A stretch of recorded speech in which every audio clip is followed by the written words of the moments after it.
Hello and welcome to Season 3, Episode 5 of the Raider Power Podcast.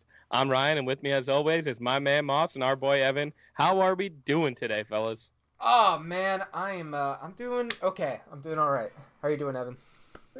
I'm fine. I've come to terms with where we're at as a football program, so I'm whatever. I'm This fine. is high energy to start off the podcast. Everyone's just doing fine. I had a tough couple days, but I'm doing okay. Yep. I think I would agree with fine is maybe the best way to put it after a very spooky Halloween Saturday night game against Oklahoma. Spooky is one way to put it. You know. You know, they pulled the old switcheroo going up 7-0. Roderick starts off great, and then all downhill from there. But you know what? You know what that calls for? I think that means I should crack a cold one. Oh my god. We need to get you some of these bad boys. Oh, I would love a dandy, my friend. Yeah. You know, I'm always happy with the Coors Light, but as everyone knows, podcast is sponsored by Make Life Dandy. Go out and get them if you're in California. Stop and sip. Stop and sip the fire. No, stop and sip. Just stop and sip. Stop and sip. All right, well, folks, I guess it's time to get into it. It's time to get into one hell of a Saturday night. Texas Tech, night game, Oklahoma. One of the bigger games of the season, per usual. Starts off, you know, like we said, a nice quick 7 points. They're up. Roderick kind of running all over the place, looking great. And then it went downhill really fast, guys. Extremely fast. I don't understand how so fast either. Yeah, I can tell you exactly how it went downhill. Oh, please do. So, as you said, we start off hot. We put together a picture-perfect drive. First drive down the field, right? So Roderick goes in for the touchdown. Everyone's feeling good at that point. Not only that, then we hold Oklahoma to a 3-and-out in the following possession, right? So everyone's feeling good at this point. We get the ball back. Careless penalty, get moved back. And then our beloved coach decides to go and get himself an unsportsmanlike penalty and puts us at 3rd and 45. Every single bit of momentum that Tech has is completely gone. Just all the wind out of the sails. And I put 100% of that on Matt Wells. Oh, there you go. In that drive. Welcome to the bandwagon. So are you telling me that a position you don't want to be in a game is a 3rd and 45? You know, it's not ideal. It's not ideal, but that, you know what? It's an excellent opportunity for Yost to call a screen. Oh! Oh, that man. 3rd and long, who can I throw a screen to? That is his favorite play in the book. When Matt Wells was 13 going through puberty, he would wake up to a messy, wet scream. Oh, wow, that's a good one. But, you know, yeah, so that happens. Obviously turn the ball over there. What does Oklahoma do next possession? Like a 40-yard throw or some shit to a guy just sitting there wide open, go in for the score. And then Tech gets the ball back. As soon as they get the ball back, it's only 7-7. You think, all right, that's not a big deal. And, you know, Columbia, I'll give it to him, threw a good ball right off the hands of his receiver, straight in the air, pick, Oklahoma ball on the 20, quick score. And then, I don't know, a tornado hit Lubbock. And then all of a sudden, I don't even know what happened. All right, so, you know, going off that, piggybacking off that, what did you guys think of Columbia's performance? It's very skewed on paper because both of those early INTs were not on him. Nope. Well, they weren't perfectly thrown. You know, they were behind the. I'm agreeing with you. I don't think they were. No, I his know, fault. I know. I'm just backing myself up here. They weren't a perfectly thrown ball, but they were very, very catchable. And both of those INTs were on our receivers, 100%. Yeah, I mean the first one it goes off Kashawn Carter's hands, and like of all people, you're thinking he's grabbing that, right? And he was nowhere to be found the whole game. He had one catch. Yeah. But you know when you talk about Columbia's performance, I mean, what we didn't see was him use his legs at all. Yeah. And you know when he had it like 7 carries for 8 yards. Yeah, so the whole dual threat aspect, I feel like Oklahoma contained him really well and took that away. And obviously, when you're playing from behind, 5-yard sneak doesn't really help. You got to air the ball out.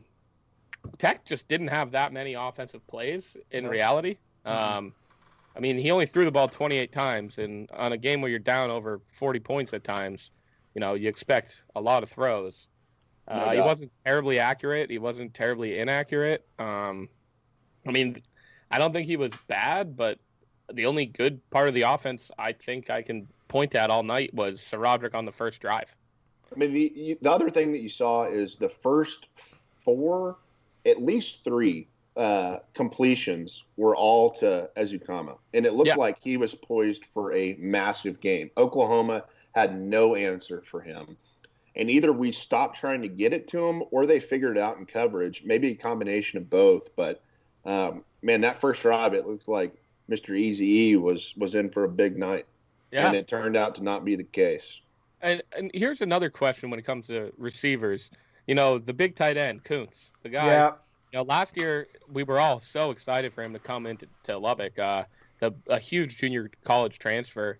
I feel like they haven't really been able to get him involved at all. And you see him one big play this Saturday, 75-yard touchdown. He's hauling ass. I mean, I just have to feel like they should get him more involved in the offensive game plan. Absolutely. Well, let's go back, Chris, to last week or maybe a couple of weeks ago to what you pointed out accurately, is that Wells and his staff have long said that they're going to utilize the tight end over and over and over again. And they have yet to do so. And we know Kuntz has the talent.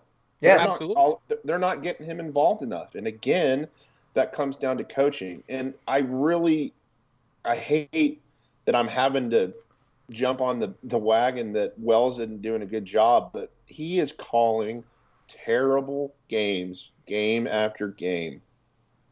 I mean, it simply stated, it's terrible game plans. And I mean, I feel like for 2 seasons in a row, like you said, he keeps saying he's going to get the tight end involved, and you got this kid who transferred in, has talent, and he's just not involved. It's just screen passes and slants to the receivers. And I mean, can we try something different? Yeah. And like I've said before, I'm not interested to hear the argument that Cliff should still be here. Oh. But it's sure Cliff's having great success. I mean, don't you worry. I mean, you are bringing it up for some reason. Well, because... I mean, it's on your mind. By me saying that Wells is doing a bad job, that's easy for people to come in and say, oh, we should still have Cliff, blah, blah, blah. Cliff couldn't get it done at Texas Tech. It was proven within however long he was here, 6 years, whatever. He had to go. He wasn't getting the job done. But on to better things. It's making Kirby's decision very questionable at who he brought in. He brought in Wells saying that he is bringing in an elite coach. Oh, this guy sucks. Like, what's going on? This guy sucks. The only thing elite about him is his ego. Oh my! So you agree with me? He's got this crazy ego, right? Yeah, we talked about it last week where he wants all this respect, but coming out with a game like that, you're not going to get it, bud. No, not whatsoever. It's just like, you're right. Like they were going to get rid of Cliff no matter what. I wasn't happy about it. I love Cliff, but they were going to get rid of Cliff no matter what. But Wells is looking like just a god awful decision. Garbage. This game against Oklahoma should have been a much wider blowout. I think they had. They pulled them off. At least two dropped passes that would have gone for a touchdown. That one that Rattler put right on the numbers of what's that receiver that's a stud that was in stride?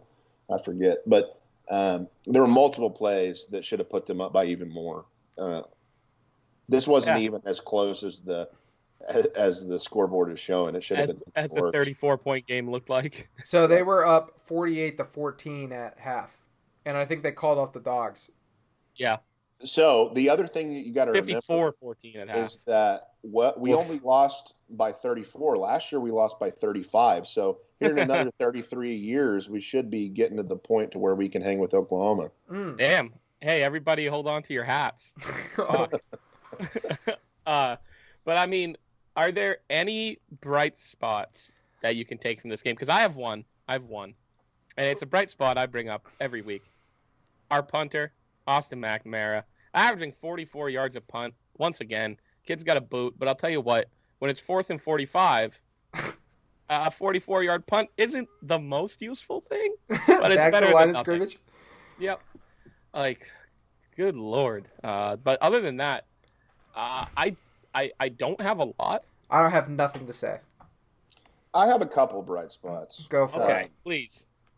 Zach McPherson is proven to emerge as a top defensive player for this squad moving forward. I think he had 9 tackles. I have it pulled up. Let me look here. Yeah, he had 9 tackles, 9 solos. So he was all over the field making plays all night long. Rico Jeffers continues to look really good. And then Eric Monroe, even though he got burned a few times, transfer out of LSU is looking pretty good. So defensively, there were a few bright spots in my mind. And then I'm going to say that I didn't hate how Columbia played. Even though, like I said, on paper it's very skewed. He has those 2 interceptions, which were not his fault. He dealt with bad snaps from center multiple times. I thought that he played okay. He didn't play great, but that's what I was going back to saying last week.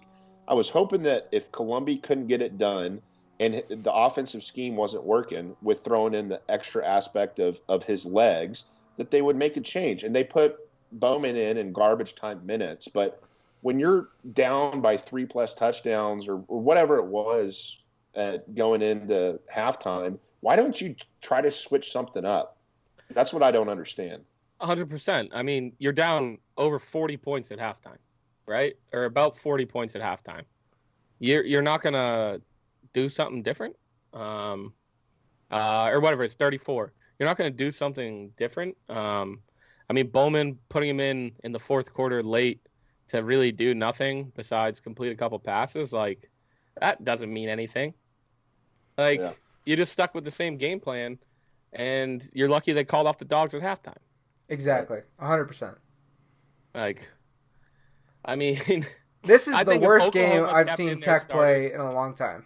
If Oklahoma kept in their starters, they could have hung 100. Break. You can't tell me I guarantee it. Last year against Kansas. And Evan, I like what you're saying about there were some individual defensive positives, which is true. There were a couple people that played well, but the defense as a whole and the defensive scheme, granted, field position didn't help with those couple of turnovers, but that was only a couple. I mean, they got ran all over. Like, obviously Rattler had a pretty good game, but he didn't do anything crazy. He only threw for 280 yards, 2 touchdowns. They got run all over. You knew that Oklahoma was going to put up points. This is the identity of Oklahoma football. This is the identity of Texas Tech versus Oklahoma. Oklahoma puts up points.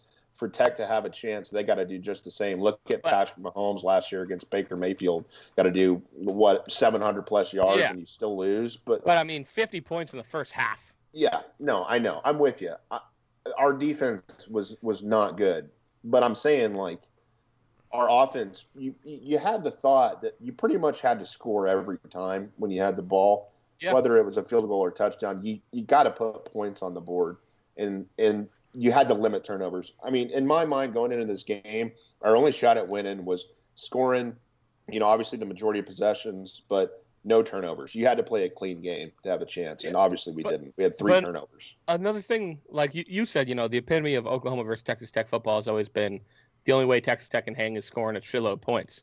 But we keep talking about this new coaching staff comes in with the new D coordinator, and we're looking to see a change in the defense. That's the whole thing, right? Cliff could never get it done on defense. We're looking to see a new change in the defense, and it's more of the same. And I know it's not like all of a sudden you got a whole new roster, but the defensive scheme, it just clearly wasn't working. It looked just like it did in days of old. Like, the whole idea of this is a new look Texas Tech. Yeah, I see the same Texas Tech. I wanted to add a little bit on to what you were saying, Ryan, is, Matt Wells was kind of coming in here and saying he's going to change the identity of Texas Tech football. He's talking about basically time of possession, controlling the ball, controlling the clock. This looked worse than really any game that I can remember under Cliff, because at least with Cliff, we could hang offensively. Yeah, I mean, it's the same. There's no identity change other than a worse offense. That's the thing. Like, I want to see the better defense. I want to see the more well-rounded program. Don't get me wrong. I just don't. It's just not there. It's not there. I mean, the West Virginia game, we won because we put up points. It's not that the defense held them to 20 or held them to 17 or anything like you see in other conferences, it's still Big 12 football. Nothing's changing. No. Evan, hold up real quick. Can you go back and talk about Matt Wells getting a technical? Yeah, so what was it? He ran out onto the field to scream at one of the refs because he was upset with something. And you can't do that as a head coach, obviously. And so we've already had a false start, maybe even an additional penalty. Then Wells goes and puts us at 3rd and 45 with his it was half the distance to the goal line, I think, at that point with his penalty. But and that's so early in the game, too. It's your second offensive possession after you go down and score and hold Oklahoma to 3 and out. That's when you have to keep all the momentum going forward. You got to capitalize on those moments against Oklahoma, against a team like Oklahoma. What an idiot. He made me so mad that he did that and put us in that situation. Even the loss of yardage there, take that aside, he's already losing his mind and his composure that early on in the game, and you know that affects players too. Oh, 100%, man. Players follow their coaches. Do you think Matt Wells sucks? Unacceptable. Dude, I don't want to say that. He's definitely not living. He's definitely not. I'll say it, Chris. Living up. I'll say it too, Ryan. He should be doing. I don't want to say he sucks, but he sucks right now. He sucks. You know what I think, Evan? I think he probably sucks. But what I really think is he isn't what he thinks he is.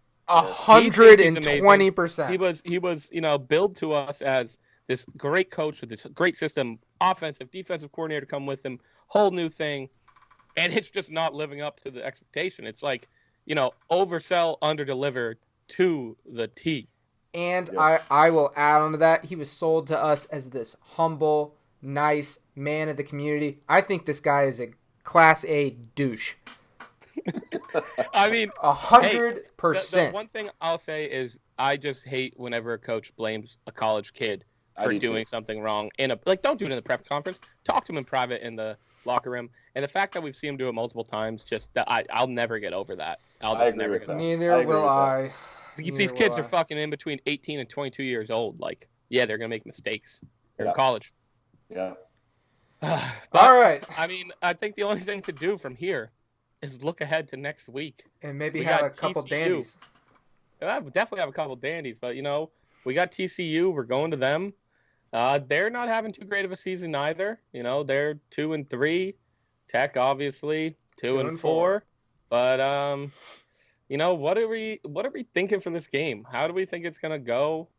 TCU, obviously, very different team than Oklahoma. TCU is very difficult to play at Fort Worth. I actually don't know the name of their stadium, but traditionally and historically, TCU is very strong at home, and their defense always shows up to play. So I'm going to stick with the exact same game plan that, I kind of stated for the Oklahoma game that, just was not even close to being delivered, but it's going to be about control and time of possession against TCU. I 100% agree with what I said last week about controlling time of possession and running the ball successfly. Because that opens up Columbia to be able to do play action, maybe run, maybe pass. But I mean, we're gonna have to get off to a hot start and kind of turn this attitude around as well. Yeah, I mean, TCU, they need their a win. Offense. They need to win, just like Tech does. Their offense really hasn't been great this year. They don't have much of a passing game. Their quarterback Duggan, I mean, he's all right, but most of their game is they have the run game. If you look at their game against Baylor, they ran the ball for well over 200 yards and only threw the ball for 138. But they were still able to get it done and put up 33 points. So you're going to have to expect a pretty heavy rushing attack against them. And from what we saw against Oklahoma, Tech didn't exactly have anything to stop that. Yeah. But on the other hand, an interesting fact, and I'm going to go to big facts with Ryan instead of Evan here, Chris. Dana? TCU, as a favorite at home, is 5-21 in their last 26 games at the spread. Really? Well, they are. On top of that, they're -9. Exactly, and the underdog in the Texas Tech TCU matchup is 4-1 at the spread in the last 5 games. So what I'm thinking is Texas Tech is going to have another heartbreaking one-possession loss. Oh. I Yeah. hate to say it, but you got to expect Wells to do something stupid at the end. Either way, I know, I kid, but I do think it's going to be a very close game. I think 9 is a lot of points. Yeah. I don't think either defense is going to really shine, and I don't think the TCU offense is that great. So I think it's going to be close. I think it's going to be one possession either way. Is the TCU defense that good, though? Or is Oklahoma just better now than they were 2 weeks ago? Because they only scored 33 points against TCU. When was that? October 24th.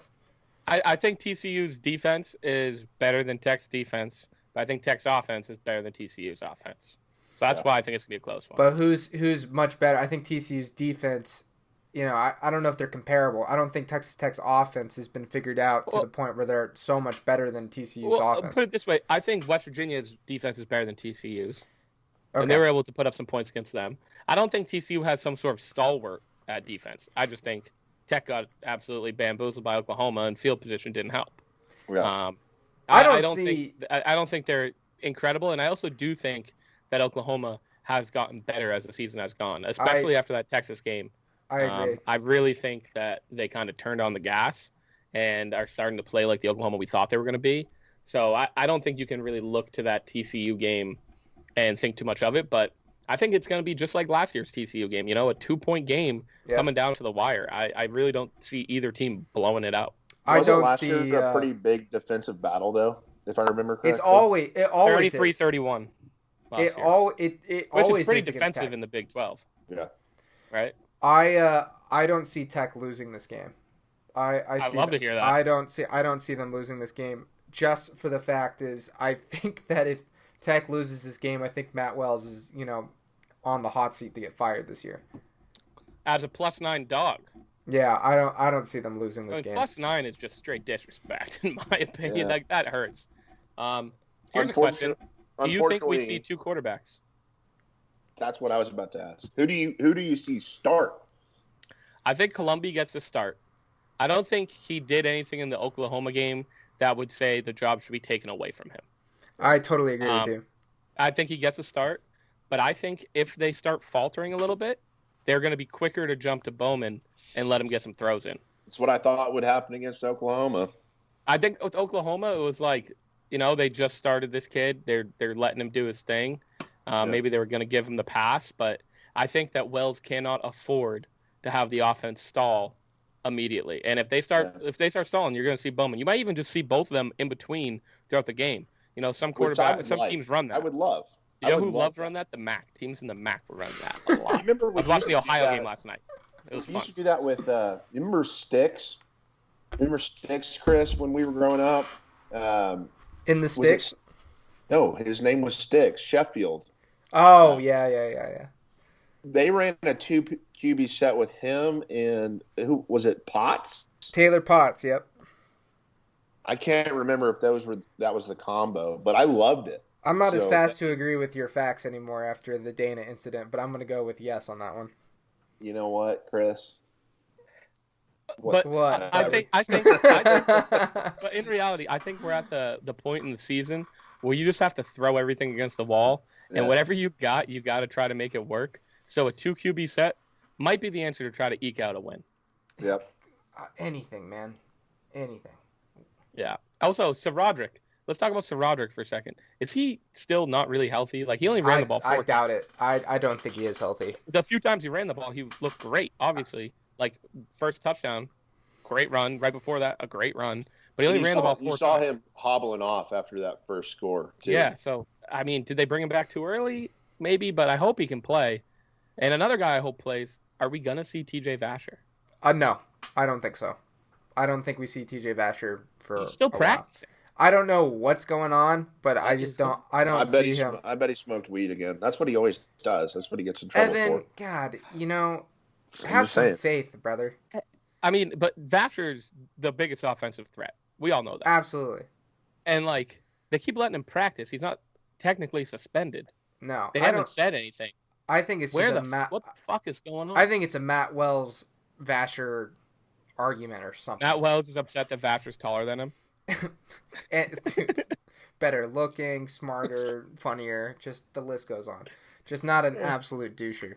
I think it's just like probably. I think TJ Vasher is just kind of probably pissed at Matt Wells' coaching job, and they probably had it out, and Matt Wells just won't play him. But you also like hate to see it. Like this is Vasher's last year. Yeah, he needs to get on the field in these limited games they have and show scouts he's still got the talent to do something. I know. Yeah, I mean, totally agree. If Antoine Wesley can make a team, and obviously we haven't seen him really play in with the Ravens, but Vasher's, in my opinion, a better version of him.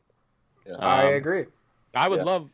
I mean, he's got to get some minutes. He got to show what he was doing 2 years ago, and fucking help that kid get to the league. That's the whole point of college ball. I don't know. Yeah. But what do we got for predictions? I know Evan doesn't love to give an exact prediction. I already gave my prediction. I'm saying a win. I'd say 65% TCU wins. Yeah. I'm thinking a score just like last year's. I'm thinking one team's going to have around 34, 35 points. One team's going to have right at 30 points. It's going to come down to last possession. And as for the winner, I'll say Tech. Just to do it, I'll say Tech. But it's going to be one possession either way. Let's go. So take him at the spread. Yeah. Can I talk about something other than football real quick? Are we going to talk about basketball? Because I'm hyped up. Yes. Oh, and all I have to say go. is 2 words. Waiver granted. Mr. Mac McClung will be wearing the scarlet and black this year and seeing him ball out with Chris Beard and company. How big of a get is that? I am so hyped up, bro. I just talked to my dad for like an hour about this. I am so jazzed up. This team is well-rounded. Dude, if Duke had this team at every possession. If Duke had this team, they would be the overwhelming favorite to win the championship. I love that opinion. I do. I think that just nationally Texas Tech doesn't have the respect of, North Carolina, Duke, Villanova, whatever. I think right now Texas Tech has probably the best team in college basketball. Well, you gotta think a big part of that is because we've only had one 5-star recruit ever, and he's coming this year. Mm. Yeah, I would agree. Like they might not deserve to have the respect of the Dukes and the North Carolinas. Yeah, but give us a few more years, brother. I'm okay with that. Give us a few more years. I'm okay with them still being 22-1 right now. Look at how it's trending, man. Look, since Chris Beard has gotten here, look at what caliber recruits we're getting. Oh, it's incredible. Caliber transfers. In the past 2 years, it's just 4-stars trending up, man. It's just trending up. I've always said in the national championship game, our highest recruit was a 3-star that played in the national championship game. And when did he get drafted? Number 6. How you doing? Back-to-back lottery picks. Good night, Jim Kite. And I guess another one, man.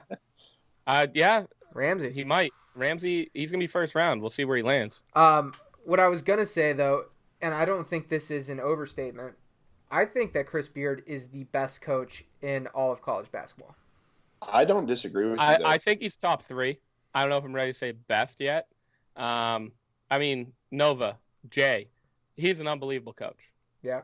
He has them a contender every single year. He gets the guys to stay longer, of course. But, he is an unbelievable coach. And Coach K, I don't know if it's just Duke is a machine at this point that just can get whoever they want. Yeah, they are. He's definitely doing something right. He's been doing it for so long. But I think Beard's top 3 with them. Hold up. Let me. Can I say my piece real quick? Yes, and as long as you follow up with me, because I'm ready. All right. The reason I'm saying Chris Beard is the best coach in all of college basketball is there's several things. He does not get the recruits usually that Duke, North Carolina, Villanova get, and he turns them into the players that they wish they had. Right. I will say this though, that's part of being a good coach. Best coach. Number 2, he is able. His personality type is able to coach them hard, get them ready, but at the same time be a player's coach. I have not seen one player from Texas Tech since Chris Beard has taken over that doesn't absolutely adore him. They're like best friends, man. Yeah. This guy connects with the players in a way like a father figure and like a friend. And 3, I think he's able to mesh teams together better than anyone else in college basketball. He gets, junior college transfers, turns them all into best friends. They play as one unit. Everyone's there to take charges. No one's even with the superstar recruits. He's able to make everyone play on the same level and care about the next man up. I just think he's able to. I think he epitomizes everything that Texas Tech stands for, that Lubbock stands for. And I think he's the best coach in college basketball. Hey, don't get me wrong. I think he is, like I said, a top 3 coach. I just, I'd like to see a championship before I'm ready to say he's the best coach in college basketball. It's coming this year. I mean, other coaches have been doing the same thing he's doing for a while, and I just want to see it happen, and then I'm ready to give him that number 1 tag. Chris, you stole the words out of my mouth, man. That was very well put. That's exactly what I was going to say, especially on on paper, the guys that he brings into the program and what he turns them into is the mark of an excellent coach. The other thing that I want to hit on is his emphasis on the mental aspect of the game. Yep. He always preaches 4-1, right? And I think that the whole program, not just the players, the staff, everyone, they've bought into that so heavy. They've bought into that so heavy. And he does an excellent job of making sure that his players don't get too high and don't get too low. He keeps them focused, laser focused, and they're always just mentally locked in, which is incredible. I would How jazzed up are you right now? If you didn't know about Beard and the Tech program, you would have thought that 4-1 is Texas Tech's slogan. Yeah, exactly. Everyone has bought into it so much, like you're saying, Evan. It is on every Instagram post. They say it out of every huddle. It is what the program is built around, and you probably would have thought they've been saying that for 100 years. The way people buy into it. Nope. No doubt. It's incredible. He has built a culture, a solid foundation culture that the fans, the players, the coaches, everyone has just bought in. The fireside chat is just incredible. Yeah. The barbecues. Golly, he is a great guy. He has done everything right. I couldn't ask for. Tech. He was great before. Exactly. Tech, Beard is the best thing that's happened to Texas Tech sports in a long time. So Agreed. I got a thing to say real quick. Say it. So one of the many reasons I'm so jazzed up about this season is did you guys watch his press conference? He usually does these preseason press conferences. I guess he always does them, whatever.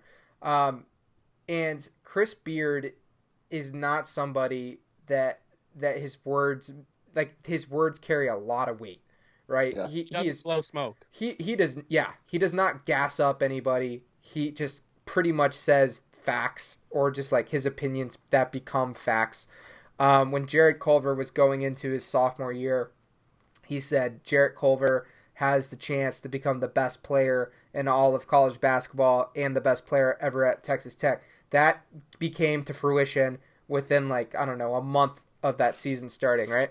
Yeah. So when Chris Beard says in the preseason press conference that this team has more desire to win than any team he's ever coached before, and that this team has the chance to play the best defense of any team he's ever coached, we're talking about a 2018 team that's defense statistically was the best that college basketball has ever seen. And he's not even talking about the offensive firepower that these guys, contain. And he's talking about the defense. If he's hyping up the defense already and saying that their ceiling is just like through the roof, I am expecting one hell of a season, man. Dude, that just like gave me the chills. Yeah, that gave me the chills. It's happening. That was insane, dude.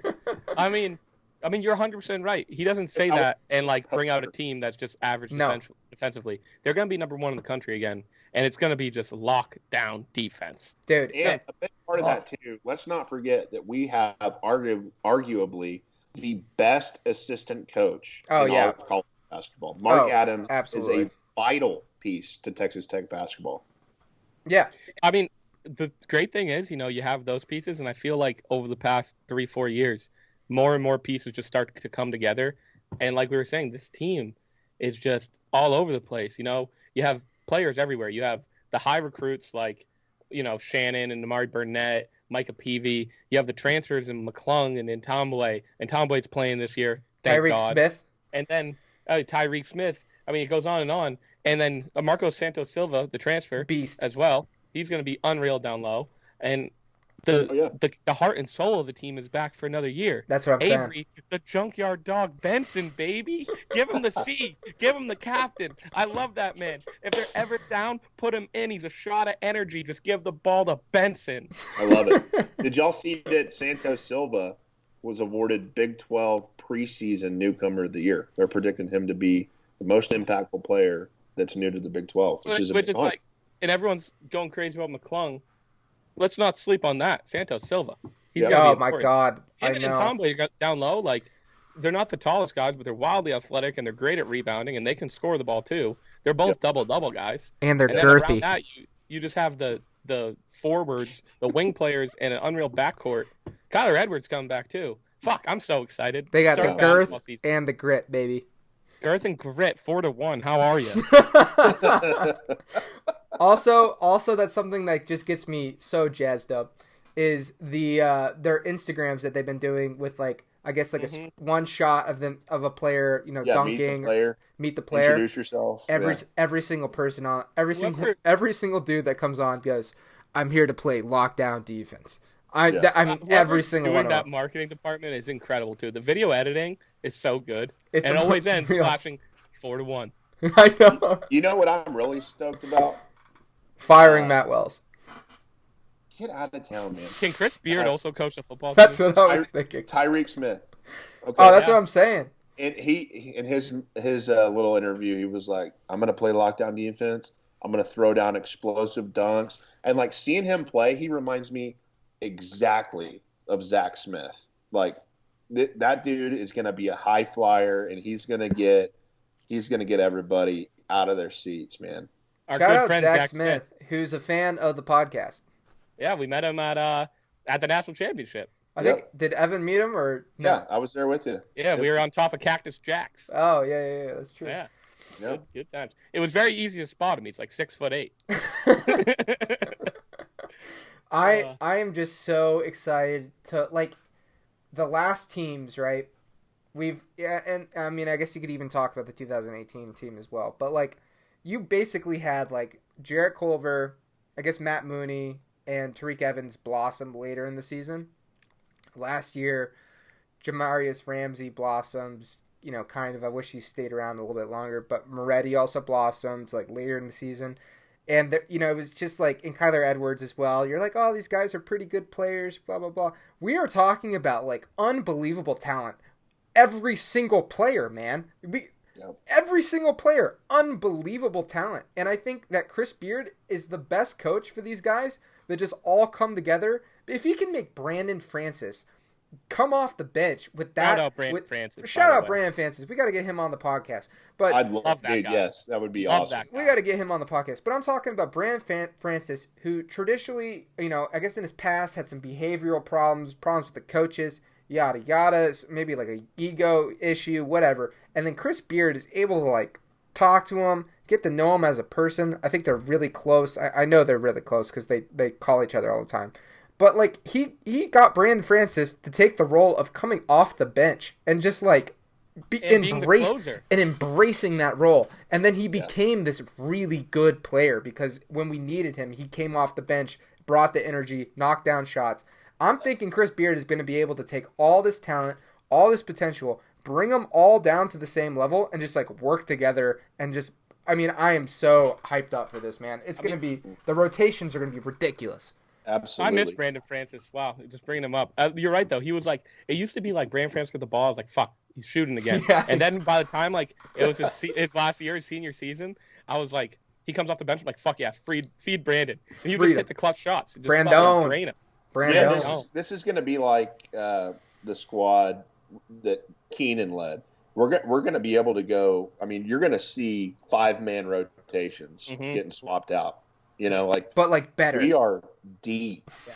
But we haven't even brought up a couple of guys who, you said, blossomed last season, Chris. McCullough. Oh my God. McCullough turned into a great player.